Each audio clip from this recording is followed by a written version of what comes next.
Mi nombre es Marlene Victoria López Torres, soy subdirectora para la protección y restitución del patrimonio documental de la Dirección de Asuntos Jurídicos y Archivísticos del Archivo General de la Nación y pues voy a hablarles un poquito sobre el trabajo que realizamos en esta subdirección.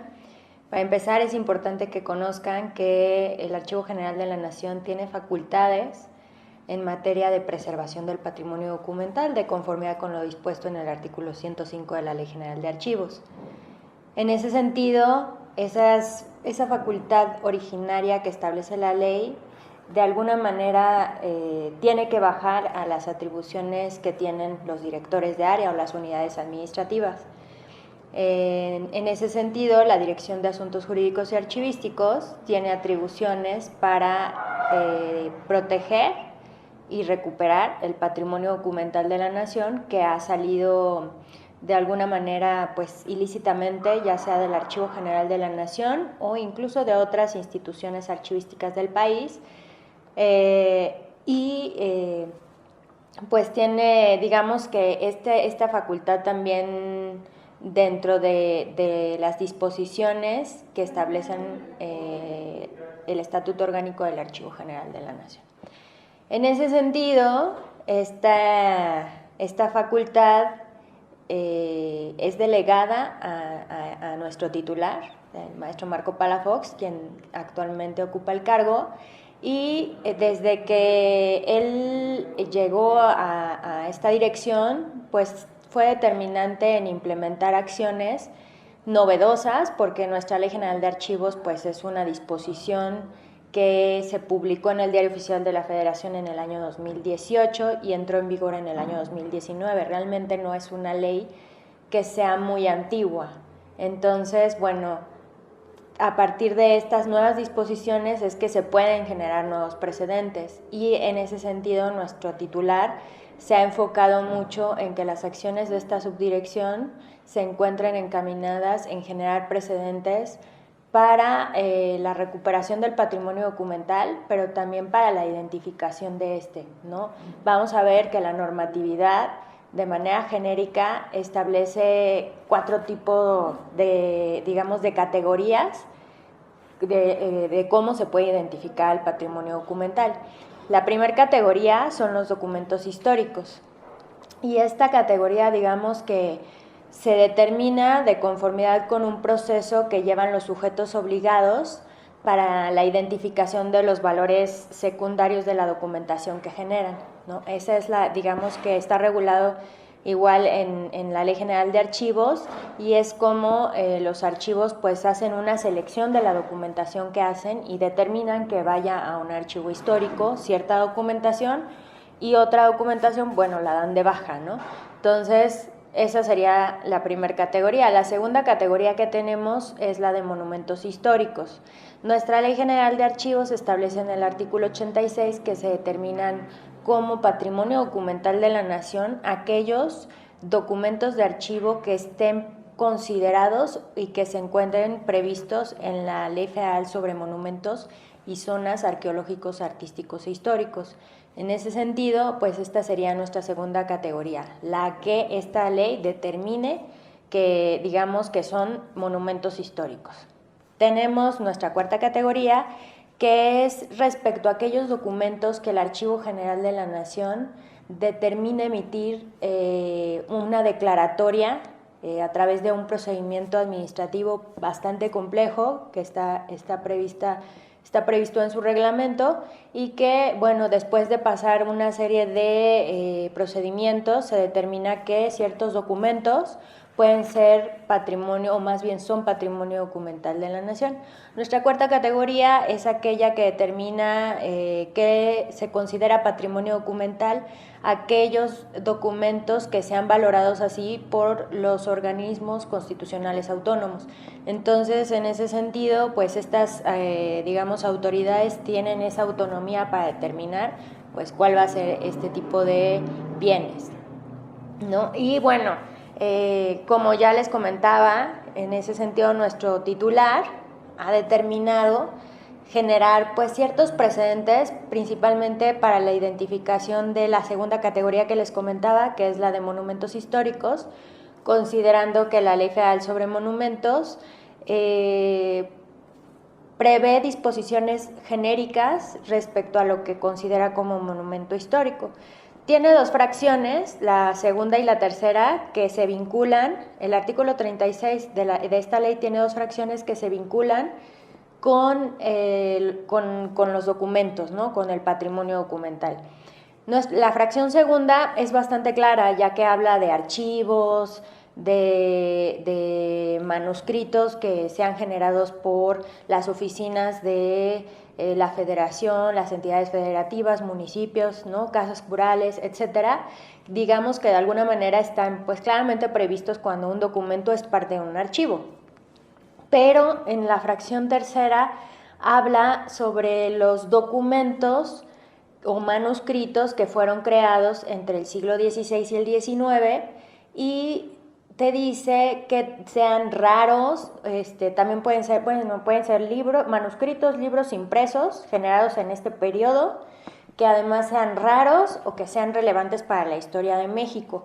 En ese sentido, digamos que de acuerdo con las actividades que ha realizado esta unidad administrativa y la Dirección de Asuntos Jurídicos y Archivísticos de manera genérica, pues determinó que pues no es tan fácil identificar que un documento sea raro, si no es a través de un estudio bastante amplio realizado por un perito especializado en la materia.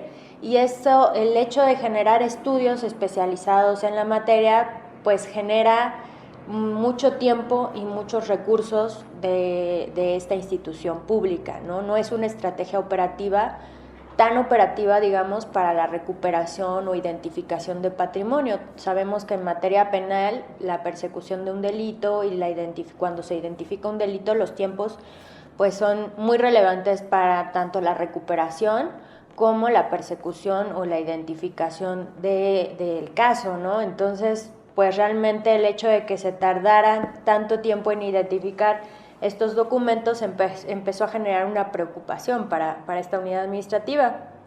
Entonces, empezamos a generar varias estrategias, igual hacer pues mesas de diálogo con nuestro titular, y finalmente se ha determinado algunas acciones entre el año anterior y este año, que al final se ven un poquito más reflejadas este año porque ya tenemos entregables. Tenemos 2 instrumentos dentro de todas las actividades que se han realizado que pues son bastante relevantes. El primero es un glosario especializado en materia de tráfico ilícito de patrimonio documental. Y bueno, pues uno podrá decir, bueno, nuestra Ley General de Archivos prevé bastantes fracciones en su artículo 4 para definir un sinnúmero de términos archivísticos. No obstante, pues no engloba o no se especializa en materia de tráfico ilícito. En ese sentido, este glosario nos está ayudando a sembrar este precedente, y este glosario lo estamos trabajando en coordinación con el Grupo de Trabajo sobre Tráfico Ilícito de Patrimonio Documental de la Asociación Latinoamericana de Archivos, es decir, un instrumento que va a servir, digamos, a toda América Latina, a Iberoamérica, contando a Portugal y España, que son también países que están vinculados con el patrimonio documental de la región. Entonces, bueno, en ese sentido este glosario pues va a ser muy funcional para todos los países que formamos la región.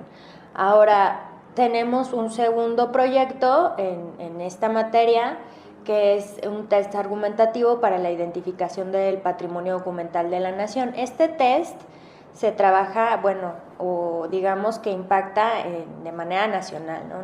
No lo estamos todavía compartiendo con las instituciones internacionales, o bueno, se comparte para opinión, pero realmente su objetivo está totalmente alineado a estas disposiciones que yo les comentaba de la Ley Federal sobre Monumentos, debido a que, pues como yo les comentaba, el artículo 36, fracción tercera, determina que son monumentos históricos aquellos manuscritos, libros impresos durante este periodo, pero que sean raros, ¿no? Entonces, para determinar la rareza, para determinar la importancia para el país o para la nación, consideramos una serie de elementos técnicos que se han visto en algunos dictámenes ya elaborados por especialistas y que se han visto, bueno, los dictámenes están elaborados por dos apartados. El apartado técnico, que habla sobre los materiales. En este apartado técnico pues podemos ver temas de filigranas, temas del tipo de papel, temas del tipo de tinta.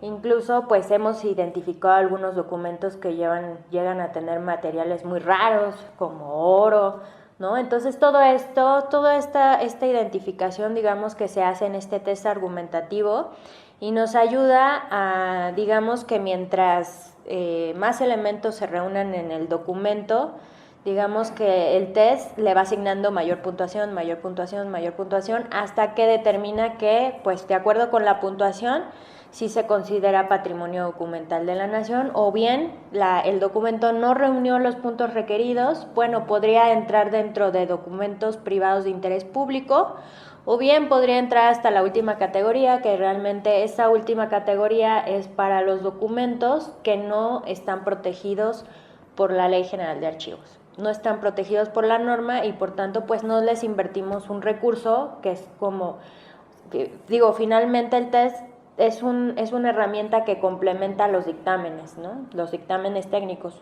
Para determinar que un documento es relevante, forzosamente debe de hacerlo un perito, no lo puede hacer cualquier persona, pero el test nos ayuda a que cualquier persona que tenga pues conocimientos mínimos en la materia pueda decir si este documento sí reúne un puntaje porque en estas categorías pues clasificó con la mayor puntuación y entonces se considera patrimonio documental de acuerdo con el test. Entonces ahora sí, si es necesario, pues se presenta una denuncia, se hace una acción legal para la protección y recuperación de este documento y posteriormente seguramente se tiene que hacer un dictamen de autenticidad para que pues especialistas, peritos en la materia puedan decir que o corroborar efectivamente lo que mencionaba el test, ¿no? Y bueno, es básicamente como acciones preventivas y de seguimiento es que se generan estos dos proyectos, el glosario especializado y el test argumentativo. Ahora, el Archivo General de la Nación pues también está realizando actividades para la identificación y recuperación de patrimonio documental que fue sustraído. Estas también son muy relevantes y fueron relevantes durante este año. Tuvimos que realizar una coordinación estratégica para recuperar en el aeropuerto. En febrero fueron 16 documentos históricos que forman parte del Fondo Hospital de Jesús, fueron identificados en Nueva York. Fue en 2020 y pues se realizaron diversas gestiones que concluyeron en la recuperación de estos 16 documentos y finalmente pues este año en febrero fueron recuperados y fueron entregados por la Cancillería mexicana en el aeropuerto a servidores públicos del Archivo General de la Nación, pero pues considerando el precedente, el robo de este tipo de documentos, el esquema de seguridad que debemos de tener e implementar para que pues, los bienes lleguen a salvo a la institución, se generó una estrategia de coordinación completa. Nos escoltó Guardia Nacional desde la recepción del aeropuerto hasta la llegada al Archivo General de la Nación. Posteriormente pasaron a un área de seguridad dentro del archivo, donde actualmente siguen resguardados debido a que forman parte de una investigación seguida por la Fiscalía General de la República. En ese sentido, pues la protección de estos documentos aumenta. Después tuvimos una segunda devolución en el mes de agosto. Fue igualmente una devolución que llega desde Nueva York. Igualmente cooperaron las autoridades de la Cancillería mexicana, de la Secretaría de Relaciones Exteriores y bueno, se recuperó este documento, regresó al país. Actualmente es la Marina quien resguarda el aeropuerto internacional de la Ciudad de México y entonces tuvimos cooperación con ellos en esta ocasión y a la salida de los documentos fue Guardia Nacional quien escoltó a los funcionarios públicos que traían este documento recuperado, que es el Reglamento de las Californias, y hasta su llegada al Archivo General de la Nación, donde igualmente es resguardado en un área especializada de seguridad, un área técnica. y es parte efectivamente de una investigación seguida, ¿no? por el robo de este documento. Y finalmente, otra actividad muy relevante que se llevó a cabo durante este año fue una diligencia de servidores públicos que acudieron al estado de Massachusetts en Estados Unidos para la identificación de un documento que igualmente se encontró en venta en una casa de subasta, pero que en esta ocasión pues digamos que se solicitó a la Fiscalía General de la República que nos dieran la oportunidad de aportar elementos de prueba bastante convincentes para acreditar que es un documento del Archivo General de la Nación, y no solamente para acreditar que es del AGN, sino que se trata de identificar también el modus operandi, la forma en que fue sustraído del Archivo General de la Nación. En ese sentido, la Fiscalía generó, digamos, este esquema de colaboración. Tuvimos también un acercamiento con autoridades norteamericanas que se dedican a la investigación de este tipo de delitos y nos apoyaron, estuvieron de acuerdo en autorizar al gobierno mexicano a que pues sus servidores públicos realizaran esta gestión de identificación y de recabar estos elementos de prueba. Y esta actividad se realizó en el mes de agosto, fue muy fructífera, como ya les mencionaba, nuevamente es un precedente en la materia, es una actividad o una acción que no se había generado anteriormente en el país. Incluso puede ser que sea como un precedente no solo nacional, sino internacional, en el que, peritos especializados en historia y restauración fueron a otro país para identificar un documento que se considera patrimonio documental. En este caso, pues es una carta suscrita por Hernán Cortés. Entonces, igualmente es un personaje muy relevante de la historia mexicana y por tanto también ha sido como motivo de algunas noticias, ¿no?, la venta de estos documentos. Entonces, se hizo la gestión, se realizaron las pruebas y finalmente pues se llegaron a determinadas conclusiones que no podría dar a conocer en este momento porque forman parte de una investigación, pero digamos que todo marcha muy bien en favor de las investigaciones y las gestiones realizadas por el Archivo General de la Nación para la recuperación de estos documentos. De manera genérica, la estrategia que ha realizado nuestro titular, el maestro Marco Palafox, se enfocan en generar los primeros precedentes para la identificación, recuperación, persecución del delito y finalmente pues el objetivo del archivo, que es preservar la memoria nacional. Y pues les agradezco mucho.